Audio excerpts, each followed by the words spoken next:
This is section 4.3, prime factorization and greatest common factor. Now, these are all things that we did do last year, so this should be kind of a review for us this year.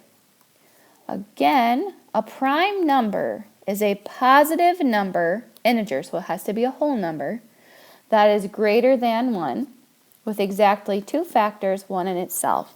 Examples of prime numbers would be like 3.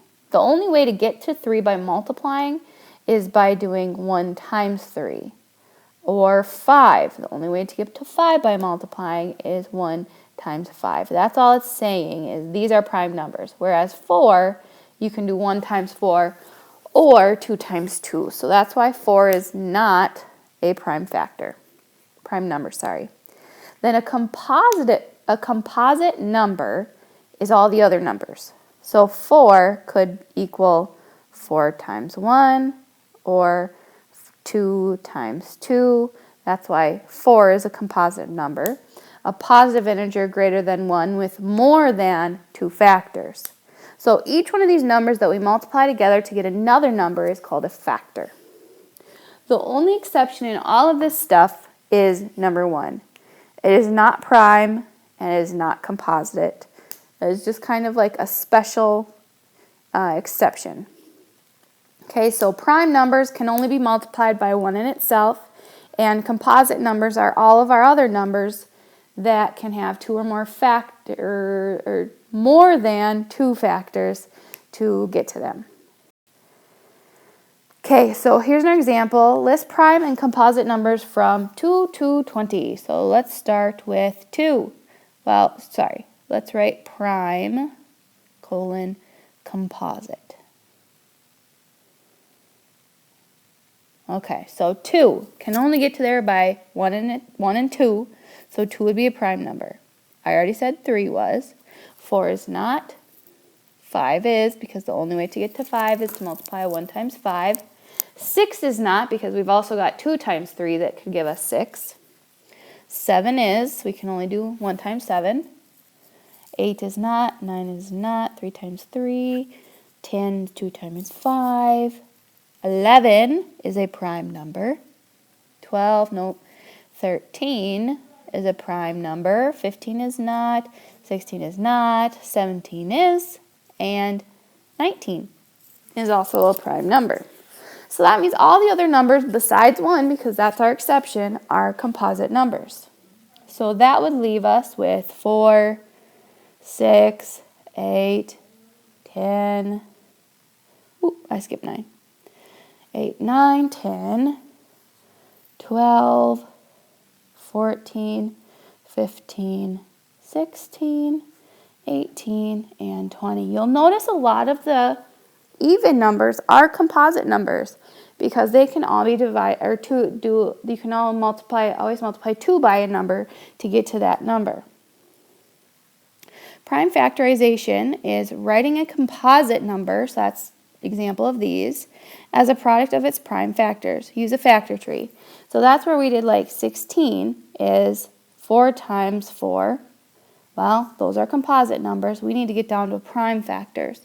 So then I could do 2 times 2 and 2 times 2. This is our factor trees. So this would be the prime factorization right here. 2 times 2 times 2 times 2, except for now that we know our exponents, we can write that as 2 to the 4th power. That would save us a lot of time. All right, so we are going to find the prime factorization of 72 to start off. So 72, I know 9 goes into 72 8 times. So I can start my factory tree with 72. I can do 8 and 9. Usually it is best to use bigger numbers because then your factor tree is smaller. Whereas if I use 2, I'd be dividing by 2 a million times. So if you can find a larger number to start off with your prime factorization, that will help you out a lot.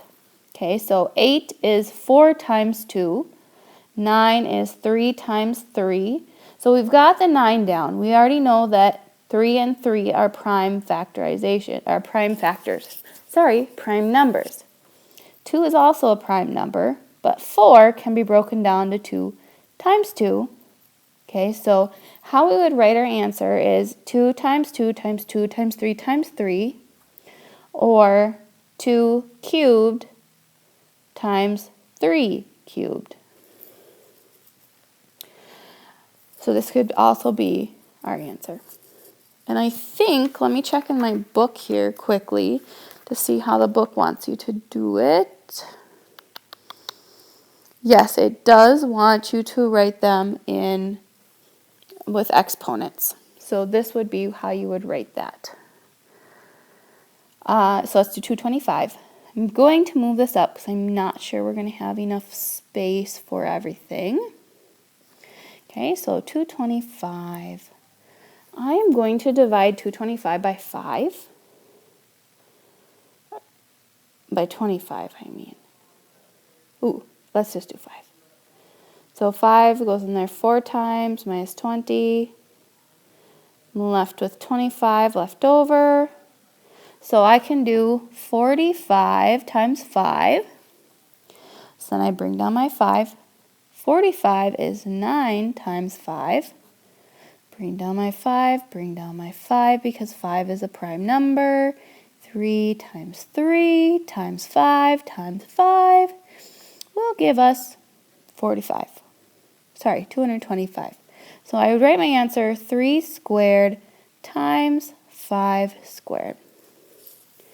And that will get us up to 225. Again, that's my answer.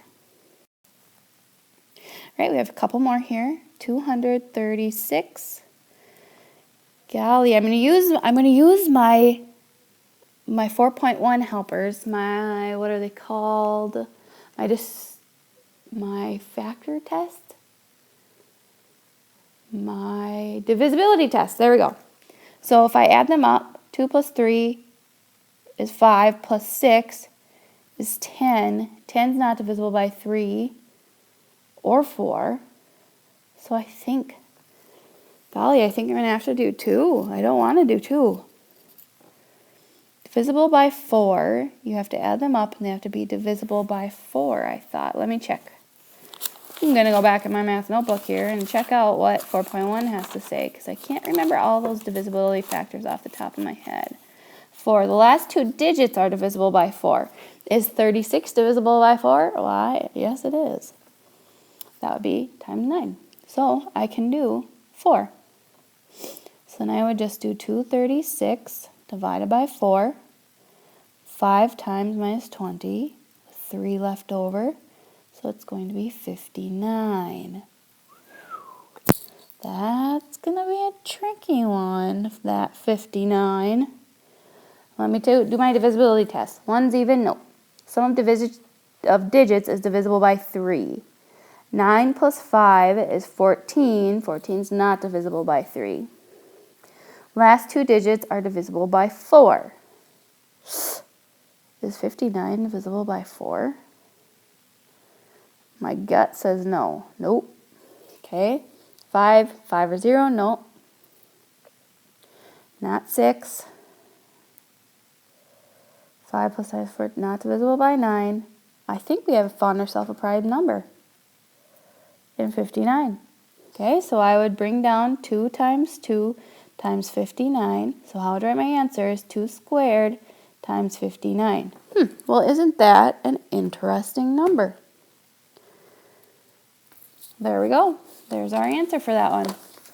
All right, what about 273? This one might be another tricky one. Let's give it a shot. 273. Okay, let me go to my math notebook and get my divisibility rules here. 1's is even? No.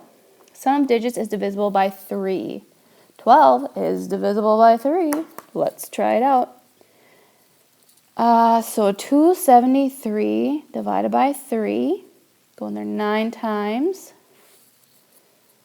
Okay, so I'm left with 0. Bring down the 3. It is 91. 3 times 91. Okay, now I'm not so sure about 91. I feel like it could have something, so I'm just going to go through my divisibility factor, my divisibility test, and see what I come up with. Is the 1's even? No. Sum of digits is divisible by 3. 10 is not divisible by 3, so it's not 3. Last 2 digits are divisible by 4. Nope. And then a 5 or 0? Nope. 2 and 3? Nope.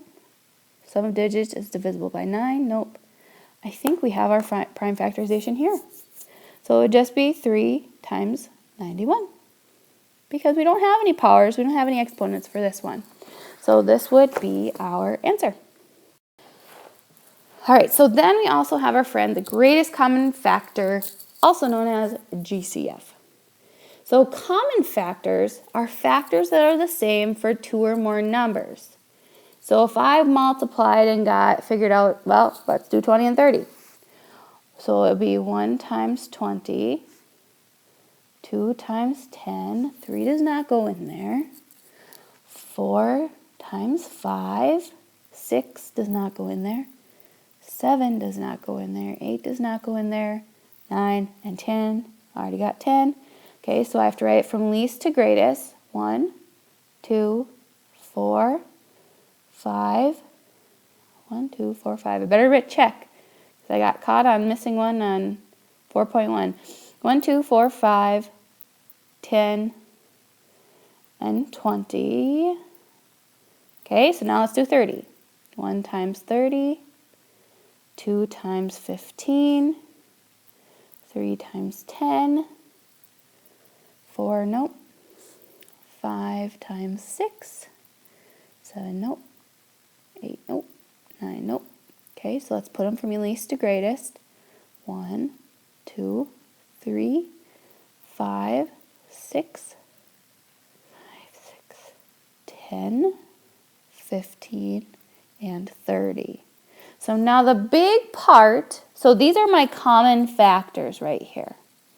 They are the no, they're not my common factors. I apologize. So our common, let's write them down, common factors, these are my factors in the box. Those are the factors. Now to find our common factors are 1, 2, 5, 10. Looks like that's it. 1, 2, 5, and 10. Okay, so now to find my largest, the greatest common factor of all of them, I just have to look at the biggest one. So my GCF on this one is 10. So we just have to look at the biggest one that both of those numbers have in common. All right, let's try some out. Okay, so using prime factorization to find the greatest common factor. So first we have to write the prime factorization in exponential form. So let's do 20 and 30. So let's find prime factorization. For 20, it'd be 5 times 4. Remember, pick those bigger numbers. So then we'd have 5 and 2 times 2. So we would have 5 times 2 squared. And then for 30, I'm going to do 6 and 5. So I would have 2 times 3 times 5. Okay, so I would do, so this is for 20. For 30, I have 2 times 3 times 5 in exponential form. Then number 2 says, find the common prime factors. So I see they both have a 2 and they both have a 5. They both have a 1, 2. They don't both have 2 2s. They both have 1, 2. So then our step says use the lesser power of the common factors. So what we're going to do is I see they both have a 5, they both have a 2. So I'm going to take one of those and I am just going to do what is 5 times 2, and that gives us our 10, our greatest common factor. Let's try another one. Okay, so here's some examples. We already did 10, 20 and 30. Let's do 40 and 60. Okay, so let's find our factors.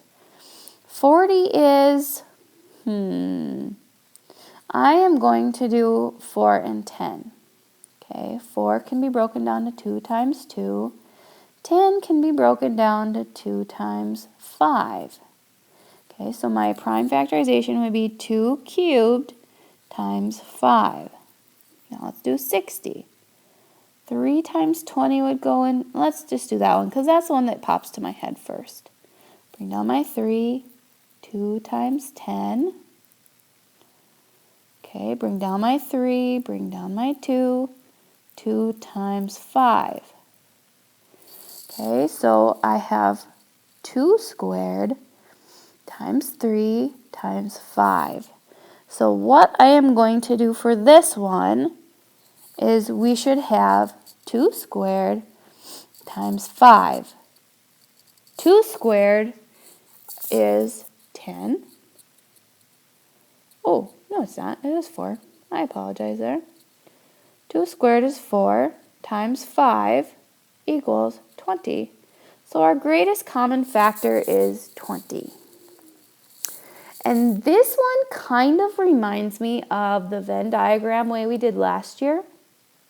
So again, if this does not fit for you, I'm fine if you do the list way. But the other way, the list way, it's very easy to miss some factors. So I kind of like this way because it really makes sure that you get all of them. So the reason why I did 2 squared here is because this one has 3 and this one has 2. So we have to take the lesser power of the common factors if they both have powers. Okay, so the smaller one was the 2, so that's the one I have to take. I hope that makes sense. We'll do a couple more. All right, so let's do for 3. Let's do, this is where it gets tricky, 36ab squared and 81b. Okay, so here we go. 36ab squared. I know I have to do 6 times 6 to get 36 times a times b times b. And actually, ab squared is already in exponential form, so I'm just going to leave it that way. I'll add it at the very end, actually. Okay, so I got 2 times 3 times 2 times 3, so I have 2 squared times 3 squared times ab squared.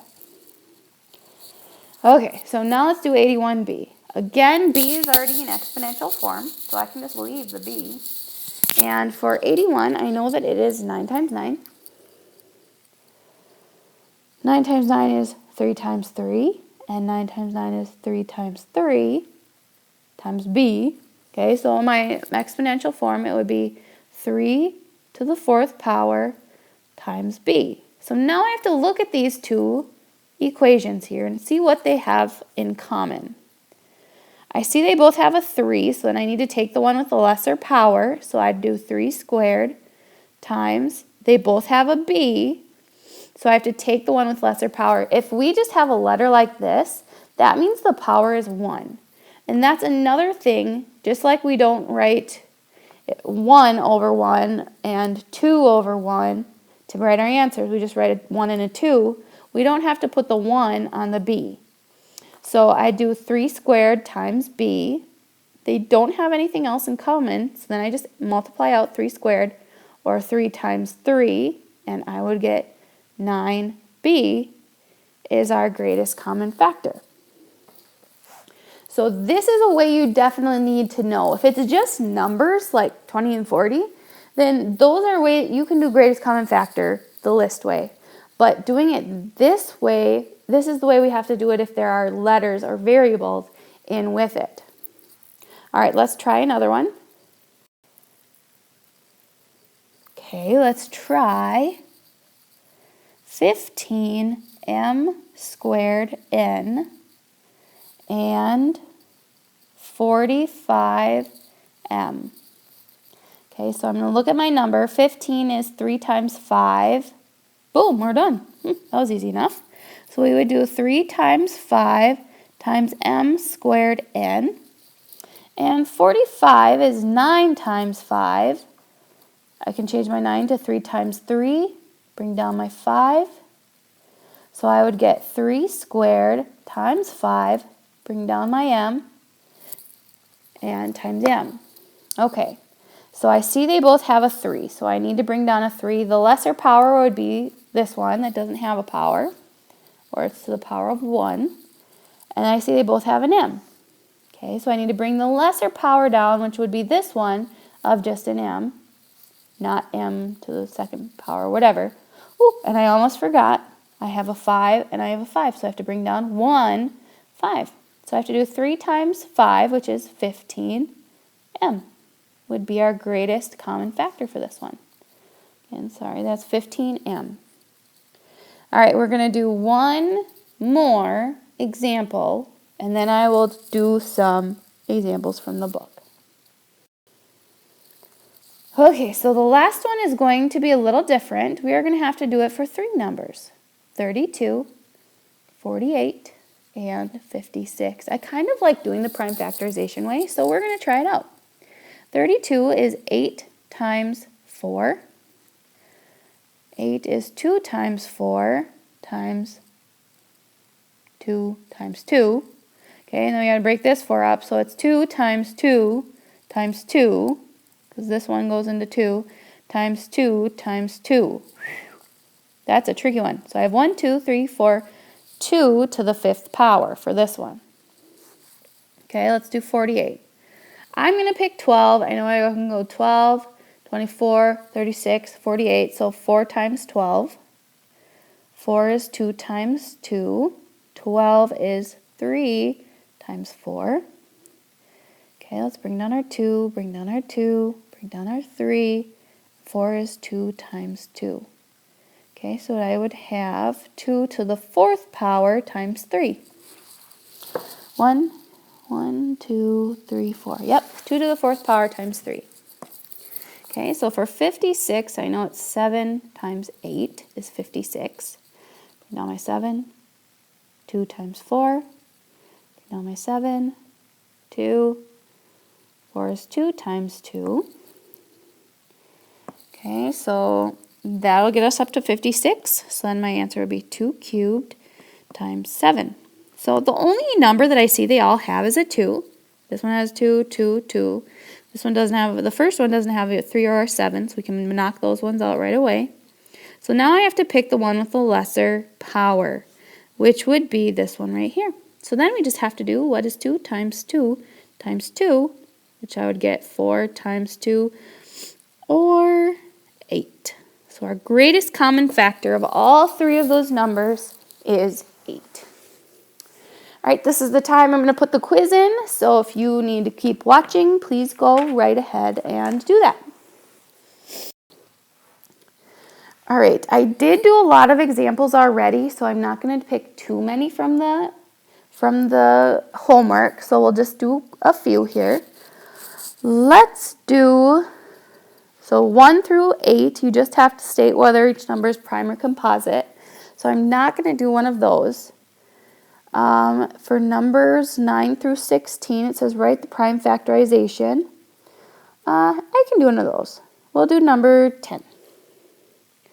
Number 10 is pretty easy. It's 49. So if I do prime factorization of 49, what I think of, I already know that's 7 times 7. And 7 is a prime number, so our answer would be 7 squared for that problem. Because 7 times 7 is a prime, and there's 2 of them, so 7 squared. All right, I want to do number 8. Let's do 22. Okay, so 22 says 3y squared and 24y cubed. Okay, so let's take the number. This one's just 3. It already is prime. Oh, look at that. So this one right here is already in prime factorization. It's prime factorized. So let's do 24. 24 is 6 times 4. 2 times 3 times 2 times 2. So I would get 2 cubed times 3y cubed. I'll move these up here. Okay, so the 2 ones I'm looking at is this 3y squared and 2 to the 3rd power times 3 times y cubed. So I see they both have a 3, so I'm writing my 3 down. They don't both have a 2. They do both have a y, so now I'm going to look for the y with the lesser power, which would be this one right here. So my greatest common factor would be 3y squared. I'm going to stop there because I've done examples of the rest of them, so we should be good with them. Remember, one of your questions is going to be trying to trick you. It's going to ask you if one is prime or composite, and we know it is neither prime nor composite. All right, I think we should be good on this. If you have any questions, please find me on Edmodo. Thanks for watching.